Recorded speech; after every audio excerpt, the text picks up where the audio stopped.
एक ऐसी भाषा जो आज संसार में सबसे निचले स्तर की मानी जाती है, संसार के सबसे पुरानी भाषाओं में मानी जाती है। यहाँ तक कि इस भाषा को लोग गडरियों का गीत भी कह देते हैं। और जितने भी लोग इस भाषा के विरोधी हैं, वे इस भाषा को स्वीकार ही नहीं करते। मुझे लगता है आप लोग अब समझ गए होंगे, मैं संस्कृत भाषा की बात कर रहा हूँ। संस्कृत ही वो भाषा है जिसे आज संसार में जो सम्मान मिलना चाहिए वो सम्मान नहीं मिल पाता। लेकिन क्या आप लोगों ने कभी ये जानने, समझने और मनन चिंतन करने का प्रयास किया, इसके पीछे का कारण क्या है? आखिर संस्कृत का स्तर इतना गिरता कैसे चला गया? आज के इस वीडियो में हम संस्कृत भाषा के बारे में बहुत विस्तार से जानने वाले हैं और साइंटिफिकली प्रूव भी करेंगे कि संस्कृत वास्तव में है क्या ये अन्य भाषाओं की तरह ये कोई भाषा है या फिर ये कुछ और है। संस्कृत की उत्पत्ति कब हुई, कैसे हुई और क्यों हुई, इसका उद्देश्य क्या था। तो आइए एक एक वैज्ञानिक तथ्यों के आधार पर संस्कृत भाषा के बारे में विस्तार से समझते हैं। केवल मैं यहाँ पर किसी भाषा की चर्चा नहीं करूँगा, बल्कि मैं यहाँ पर सृष्टि विज्ञान की भी चर्चा करूँगा। क्योंकि जो वैज्ञानिक स्वभाव का होगा, जो सत्य को स्वीकार करने का सामर्थ्य रखेगा, उसे तो वैज्ञानिक प्रमाण चाहिए। तो मैं वैज्ञानिक तथ्यों के आधार पर इसकी चर्चा करूँगा, सृष्टि विज्ञान का भी सहारा लूँगा। तो आइए वीडियो को शुरू करते हैं। मैं हूँ अद्वैत, आप सभी देख रहे हो ब्रह्मांड विज्ञान यूट्यूब चैनल। आप में से बहुत से लोग जो साइंस में कुछ सीखना चाहते हैं, विज्ञान में जिनकी रुचि है, वो लोग सीधे कह देते हैं कि जैसे इंग्लिश है, जैसे उर्दू है, फारसी है, जापानीज़ है, रसियन है, जितने भी अलग अलग संसार में भाषाएं हैं, संस्कृत भी तो वैसे ही एक भाषा है। भला इसमें विज्ञान क्या है? क्योंकि जैसे विज्ञान की चर्चा अंग्रेज़ी में की जाती है, दूसरे अलग अलग देशों की भाषाओं में की जाती है, हो सकता है कि संस्कृत में भी वैसा ही विज्ञान हो, वैसी ही भाषा हो। तो अगर संस्कृत वैज्ञानिक भाषा हुई तो दूसरी भाषाएं भी तो वैज्ञानिक होनी चाहिए। मैं आप सभी को ये प्रूफ नहीं देने आया हूँ कि संस्कृत का व्याकरण सबसे महत्वपूर्ण है। वैसा व्याकरण पूरे भाषाओं में कहीं पर आपको नहीं मिलेगा, या फिर संसार में जितनी भी भाषाएं हैं उन सबका व्याकरण उतना स्पष्ट नहीं है जितना संस्कृत का है। मैं ऐसा कोई भी प्रूफ नहीं देने आया हूँ आप लोगों को, बल्कि मैं संस्कृत के अस्तित्व की चर्चा करने आया हूँ। संस्कृत है क्या, इसकी उत्पत्ति कैसे हुई होगी। वास्तव में ये जो संस्कृत भाषा है, पहले तो आप विचार कीजिए, भाषा कहते किसे हैं। भाषा एक पहचान होती है। भाषा किसी पदार्थ को पहचानने का, उन्हें डिवाइड करने का एक माध्यम होता है। संस्कृत भाषा का उस पदार्थ के साथ नित्य संबंध होता है। जैसे आप लोग कहते हैं कि इलेक्ट्रॉन है, प्रोटॉन है, न्यूट्रॉन है, डार्क मैटर है, तो वहाँ पर मैं पूछूं कि इलेक्ट्रॉन का एग्जैक्ट मतलब क्या होता है, प्रोटॉन का एग्जैक्ट मतलब क्या होता है, तो आप लोग नहीं बता पाओगे। जब तक आप उसके बारे में आधुनिक फिजिक्स के द्वारा जानकारी नहीं प्राप्त करोगे, उसके बारे में नहीं पता होगा, तब तक आप लोग नहीं बता पाएंगे। लेकिन अगर आपने अग्नि तत्व के बारे में सुना होगा, अग्नि कहते हैं सूक्ष्म फोटान आदि पार्टिकल को, सूक्ष्म कणों को। अग्नि का तात्पर्य ही होता है प्रकाश देना, लाइट की उत्पत्ति जिसे होती हो, जिसमें प्रकाश, लाइट का गुण होता हो। तो आप सीधे अग्नि तत्व से ऐसा स्पष्ट कह सकते हैं कि जो सामने की अग्नि है, जितने भी सूर्य की किरणें हैं जिनसे हमें प्रकाश, लाइट प्राप्त होता है, ये सभी अग्नि तत्व हैं। तो अग्नि शब्द से ही आप सृष्टि के विज्ञान को समझ सकते हैं, ये संस्कृत का शब्द है। इसी प्रकार सोम तत्व हो गया, मरुत हो गया, इन सब से आप उस तत्व तक, उस सूक्ष्म पदार्थों तक पहुंच सकते हो। लेकिन इलेक्ट्रॉन शब्द से आप उस पदार्थ के बारे में कुछ भी नहीं जान सकते जब तक उसके बारे में आपको पता ना हो। तो जो संस्कृत व्याकरण है, संस्कृत की जो संधि है, वृद्धि संधि, यड़ संधि, दीर्घ संधि, अ प्लस आ मिलके आ हो जाता है, वास्तव में ये पार्टिकल की भाषा है। ये डार्क मैटर, डार्क एनर्जी की भाषा है। ये स्पेस के सूक्ष्म वाइब्रेशन के छंदों की भाषा है। जब एक पार्टिकल दूसरे से जाके टकराता है तो भी उसका स्ट्रक्चर, उसकी संरचना बनी रह जाती है। ये संस्कृत उसकी भाषा है। ये जितनी भी ध्वनियाँ होती हैं, आप इन शब्दों को नहीं देख सकते, इन्हें केवल सुन सकते हो। मैं जो भी बातें आप तक पहुंचा पा रहा हूं, आप लोग उसे केवल सुन सकते हो। कैसी भी टेक्नोलॉजी आप मेरे पास लेके चले आएँ, मेरे मुख के पास लगाएं, हो सकता है वो मॉलिक्यूल आयन एटम को गति करते दिखाई दे, लेकिन वो शब्द आपको कभी नहीं दिखेगा, वो केवल सुना जा सकता है। लेकिन जो वैदिक छंद होते हैं, सोच में इंस्टिंक्ट होते हैं, उनको साधारण तौर पर सुना भी नहीं जा सकता, क्योंकि वो बहुत सूक्ष्म होते हैं। आप खुद ही विचार कीजिए, एक स्ट्रिंग 10⁻³ मीटर छोटा होता है, ऐसा वैज्ञानिकों का कहना है। हालांकि वे 1 डायमेंशनल स्ट्रिंग को मानते हैं, जबकि वैदिक छंद तो 1 डायमेंशनल नहीं होता। भले ही हम उसकी चौड़ाई, ऊंचाई, ब्रेथ, हाइट ना बता सकें, लेकिन कुछ ना कुछ तो होती है। तो फिर भी अगर माने 10⁻³ मीटर वो स्ट्रिंग छोटा होता है, तो भी उस स्ट्रिंग को देखा नहीं जा सकता, क्योंकि वो पार्टिकल से बहुत सूक्ष्म होता है। तो जितने भी वैदिक छंद होते हैं, मान लीजिए एक वैदिक छंद, एक स्ट्रिंग इधर से गया, दूसरा वैदिक स्ट्रिंग इधर से वाइब्रेट करता हुआ गया, वो एक रस्सी के समान होता है, जिसे रश्मि कहते हैं। तो एक वैदिक छंद इधर से गया, दूसरा उधर से, दोनों आपस में इंटरेक्शन किए, वहाँ पर संस्कृत के अक्षरों का ही आपस में मेल होता है। संस्कृत के अक्षर ही अट्रैक्शन रिपल्सन करते हैं। कहीं पर एक वैदिक मंत्र है, जब वो वाइब्रेट करना शुरू होता है तो वहाँ पर अंतरिक्ष के उत्पत्ति की स्थिति बन जाती है, जो स्पेस जाल के रूप में होता है, वैदिक छंदों के रूप में उसके उत्पत्ति की वहाँ पर पोजीशन बन जाती है। ऐसे ही अगर कहीं दूसरे स्थान पर एक वैदिक स्ट्रिंग कई बार वाइब्रेट करता है तो वहाँ पर मास की उत्पत्ति होने लगती है, कहीं पर चार्ज की उत्पत्ति होने लगती है, इन्हीं सोच में स्ट्रिंग से, वैदिक छंदों की वजह से। और वैदिक छंद ही ईश्वरीय ज्ञान है। ईश्वर जो तत्वतः केवल एक चेतन पदार्थ है, सर्वव्यापक है, उसी का ज्ञान है ये वैदिक मंत्र, वैदिक छंद, और उसी से पूरी सृष्टि बनी हुई है। अगर आप सभी वैज्ञानिक स्वभाव के हैं, सृष्टि पर मनन चिंतन करने का सामर्थ्य है आपके पास, तो ग्रहों, तारों से लेकर सूक्ष्म पार्टिकल तक पर जब आप मनन चिंतन करोगे, उनकी सूक्ष्मता को देखोगे, उनके क्रिया विज्ञान को देखोगे, किस पार्टिकल की अधिकतम में किस सूक्ष्म तत्वों से सूर्य की उत्पत्ति हो गई, पृथ्वी की उत्पत्ति कैसे हुई, किन सूक्ष्म पदार्थों से, चंद्रमा कैसे बना, सृष्टि में जितने भी स्टार, गैलेक्सियां हैं, ये सब कैसे बनी, तो आप लोग खुद ही निश्चय पर आएंगे कि ये सब किसी ज्ञान से बनी हुई हैं। बिना ज्ञान के इतनी बड़ी सृष्टि बन पाना असंभव है। हमारा जो शरीर है, शरीर के अंदर कण कण अपने व्यवस्थित तरीके से काम कर रहे हैं। आप लोग इतना तो जानते ही हैं, जो प्रोटॉन न्यूट्रॉन होता है उसके चारों तरफ इलेक्ट्रॉन ऑर्बिट कर रहा है एक फिक्स्ड ऑर्डर में। जरा सा भी वो इधर उधर हुआ, ऑर्बिट से पीछे गया, न्यूक्लियस में गिरा, तो सृष्टि का अस्तित्व ही खत्म हो जाएगा, उस इलेक्ट्रॉन का अपना खुद का अस्तित्व ही खत्म हो जाएगा। जबकि ऐसा पूरी सृष्टि पर्यंत कभी नहीं होता। खुद ही आप लोग मनन चिंतन कीजिए, कौन है जो इस सृष्टि को चला रहा है। बिना किसी चेतन सत्ता के ये सृष्टि चल भी नहीं सकती, यहाँ तक कि सृष्टि की उत्पत्ति हो भी नहीं सकती। तो पार्टिकल वैदिक मंत्रों से बना हुआ है। यहाँ तक कि आप अपने सामने जो भी पदार्थों को देख पा रहे हो, मेरा हाथ हो गया, मोबाइल हो गया, मेरा शरीर हो गया, ये कपड़ा हो गया, ये सब वैदिक मंत्रों से बना है, संस्कृत के एक एक अक्षरों से बना है। आपको वो अक्षर, वैदिक मंत्र, वैदिक छंद दिखेंगे नहीं, उनके रंग से। इसका जो नीला रंग है, इसमें त्रिष्टुप छंद सबसे अधिक मात्रा में है। आप इसका अनुमान कर सकते हो, फिर समाधि में जाकर साक्षात्कार कर सकते हो, लेकिन उन अक्षरों को, उस वैदिक छंद को आप देख नहीं सकते इस शर्ट में। यहाँ तक कि आपके पास कितने भी डेवलप टेक्नोलॉजी आ जाए, मान लीजिए आप सूक्ष्मता में जाकर पार्टिकल आदि को भी देख सकें इस शर्ट के, उससे भी जब सूक्ष्मता में जाओगे तो वहाँ पर नहीं देख सकते।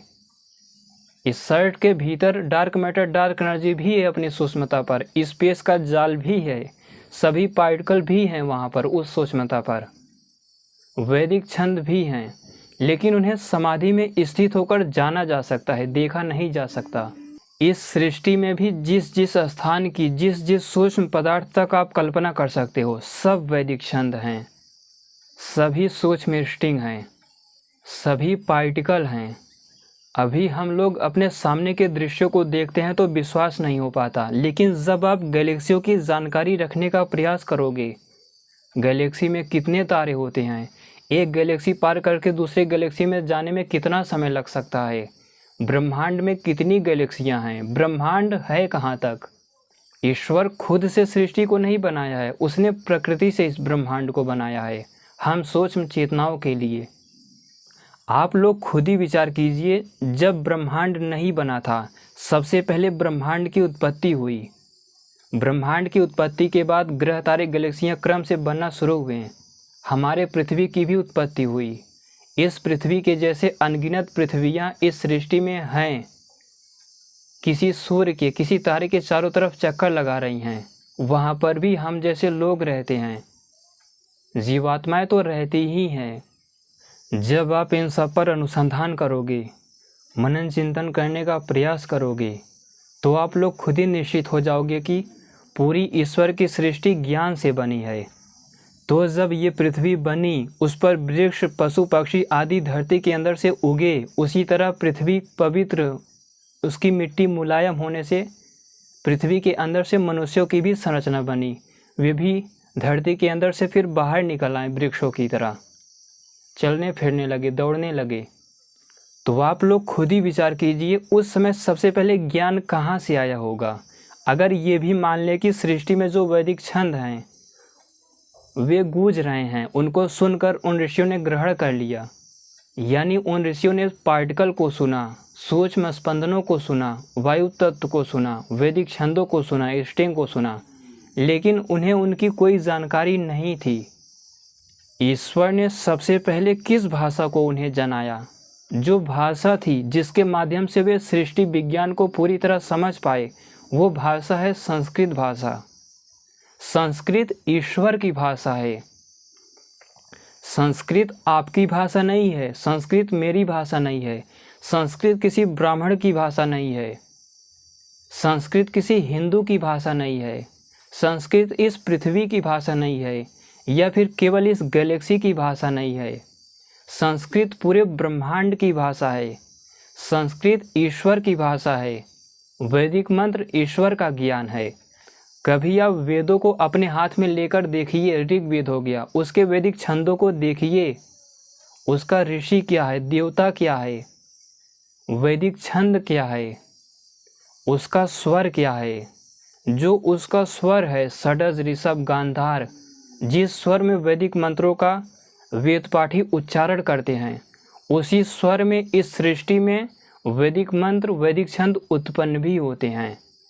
कभी अगर विशेष तकनीकी बनाई गई, लार्ज हिडन कोलाइडर जैसे लाइब्रेरी में, प्रयोगशालाओं में जब इस पर अनुसंधान होगा, पार्टिकल किससे बना है, उन सूक्ष्म स्ट्रिंग को जब वे सुनने का प्रयास करेंगे, उसकी ध्वनियों को जब एक मीडियम से दूसरे मीडियम में बदलकर सुनने का प्रयास करेंगे, उसके स्वर को सुनेंगे, तो वे इन्हीं वैदिक छंदों के स्वरों को सुनेंगे। आप लोग खुद ही विचार कीजिए, अगर वेदों में इंद्र और वृत्र के युद्ध का वर्णन होता, या फिर जितनी भी घटनाएं हैं, लोग कहते हैं इसमें इतिहास है, अगर इतिहास होता तो ऋषि लोग वैदिक छंदों की अलग अलग कैटेगरी क्यों बनाते? वे क्यों कहते कि इस वैदिक छंद का देवता ये है, इसका ऋषि ये है, इसमें इतने अक्षर होते हैं। चलो देवता ऋषि का तो ठीक है, लेकिन वे ऐसा क्यों कहते कि इसमें इतने अक्षर हैं? जब उसमें युद्धों का ही वर्णन है, इतिहास है, तो वे उसे याद क्यों करते? वैदिक छंदों को इसमें इतने अक्षर हैं, ये देवी गायत्री है, ये ब्राह्मी उषणिक है, ये आर्षि बृहति है, ऐसा वे क्यों कहते? अक्षरों के सहित उसे क्यों याद करते? इतिहास होता तो इतिहास की तरह ही याद करते। मध्यकालीन जो महापुरुष थे, महाराणा प्रताप, पृथ्वीराज चौहान, उनका जो युद्ध हुआ था, उनका इतिहास तो वैदिक छंदों के रूप में तो नहीं लिखा गया है कि महाराणा प्रताप का युद्ध हुआ, इस वैदिक छंद में इतने अक्षर हैं, इसको याद कर लो। वास्तव में वेदों में सृष्टि का विज्ञान है। ईश्वर तत्व रूप में जो सूक्ष्म चेतना है उसने केवल सृष्टि का विज्ञान दिया था। प्राचीन इंद्र आदि महापुरुष तो हुए हैं, लेकिन वे एक समय सीमा के अंदर थे, उनकी कभी ना कभी जन्म हुआ था उनका। वेद उनसे पहले से है।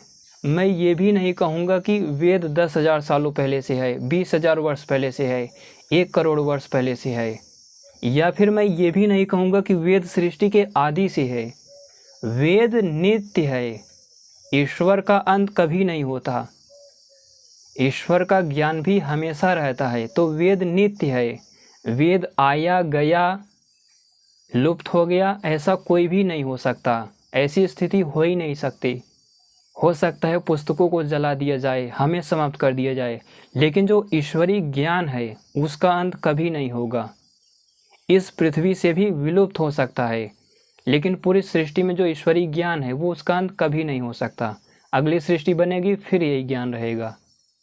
जब मैं कहता हूँ कि संस्कृत का अक्षर एक पार्टिकल तक में भरा है, पार्टिकल के बारे में जानो, vacuum energy, dark matter, dark energy के बारे में जानो, स्पेस की संरचना जानो, वैज्ञानिकों से आगे निकलो, तब आप में से बहुत से लोगों को लगता है कि ये कितना कठिन कार्य है, असंभव जैसा कार्य है, जबकि ऐसा कुछ भी नहीं है।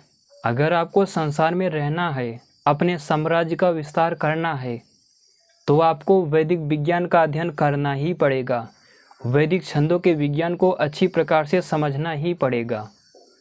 जैसे आज लोग कहते हैं कि विज्ञान का जो मूल है वो फिजिक्स है, और जो फिजिक्स का भी मूल है वो स्पेस साइंस नहीं है, वो थर्मल फिजिक्स नहीं है, वो इलेक्ट्रोमैग्नेटिज्म नहीं है, वो स्पेशल रिलेटिविटी भी नहीं है, बल्कि जो फिजिक्स का मूल है वो पार्टिकल फिजिक्स है। जो 100 एलिमेंट्री पार्टिकल होते हैं वो फिजिक्स का आधार है, फिजिक्स का मूल है।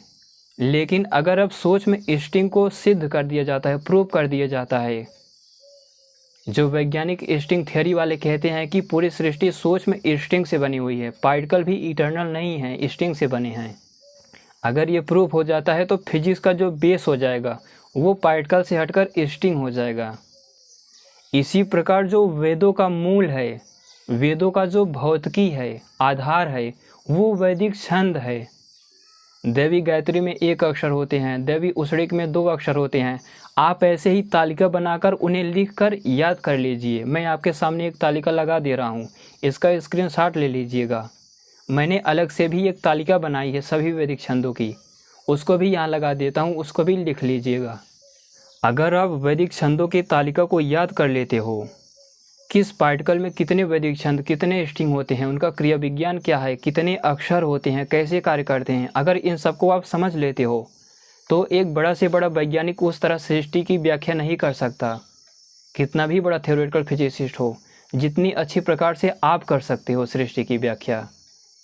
अभी तक वैज्ञानिक डार्क मैटर, डार्क एनर्जी के बारे में सृष्टि में कल्पना करते हैं कि वो 95% है। वैदिक विज्ञान एक एक असुर पदार्थों के अस्तित्व की व्याख्या करता है। भ्रातृव्य कितना सूक्ष्म होता है, पापमा क्या होता है, वृत्त तत्व जो असुर पदार्थ है कितना सूक्ष्म होता है, सृष्टि में उसका क्रिया विज्ञान क्या है, उसका जन्म कब होता है, मृत्यु कब होती है।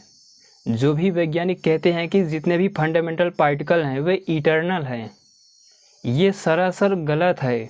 क्योंकि सृष्टि के अगर आप सूक्ष्म पदार्थों पर चर्चा करते जाओ, मान लीजिए मॉलिक्यूल आयन एटम हो गया, उससे सूक्ष्म जब आप पार्टिकल स्तर पर जाओगे तो उसकी आयु बढ़ जाती है। अगर आप लोग इस पर ध्यान दें तो सृष्टि के जब स्थूल बड़े पदार्थों से सूक्ष्म पदार्थों को हम जानने का प्रयास करते हैं, सूक्ष्म पदार्थों की आयु हमेशा अधिक होती है। मॉलिक्यूल आयन एटम से ज़्यादा पार्टिकल की लाइफ होती है, उससे भी अधिक। पार्टिकल इटर्नल नहीं है, उसकी आयु हो सकता है लाखों वर्षों में हो, क्योंकि जो पार्टिकल से सूक्ष्म इंद्र तत्व होता है, ऋषियों ने उसकी आयु 1 मनवंतर बताया है। 1 मनवंतर यानी 71 चतुर्युगी। एक चतुर्युगी में 4 युग होते हैं, चारों युगों को मिलाकर जब आप देखेंगे 17,28,000 वर्ष, 12,96,000 वर्ष, 8,64,000 प्लस 4,32,000 वर्ष। तो इसको ऐड करोगे तो एक चतुर्युगी बनेगी। 43,20,000 वर्ष होते हैं। अगर 43,20,000 का 71 से मल्टीप्लाई करोगे तो मुझे लगता है कि 28,67,20,000 लगभग इतना वर्ष इंद्र की आयु होती है, इंद्र रूपी सूक्ष्म तत्व की। देव पदार्थों की आयु लगभग इतनी ही होती है, सभी देव पदार्थों की। तो जितनी भी सूक्ष्मता में चलते चले जाओगे आयु बढ़ती चली जाती है। इंद्र तत्व से सूक्ष्म मनस तत्व होता है, अहंकार तत्व होता है, उसकी भी आयु सृष्टि के पर्यंत तक रहती है, वो लगभग पूरी सृष्टि रहता है। मनस तत्व, अहंकार तत्व, महत तत्व कहते हैं ब्रह्मा को, प्रजापति को। आप लोगों ने सुना होगा ब्रह्मा जी का एक दिन है 4 अरब 32 करोड़ वर्ष, यानी ब्रह्मा जी पूरी सृष्टि पर्यंत जीते हैं, जीवित रहते हैं। जब तक सृष्टि चलती है, सृष्टि आदि से लेकर सृष्टि के अंत तक, तब तक ब्रह्मा जी का एक दिन रहता है, उसके बाद वे सो जाते हैं। यहाँ पर ब्रह्मा का मतलब अहंकार तत्व है, मनस तत्व है, महत तत्व है। सृष्टि के आदि में जो महत तत्व, अहंकार तत्व उत्पन्न हो गया, सृष्टि के अंत में ही उसका फिर जाके अंत होता है। उत्पत्ति आदि में होती है सृष्टि के, और अंत सृष्टि के अंत में ही उस महत तत्व का होता है।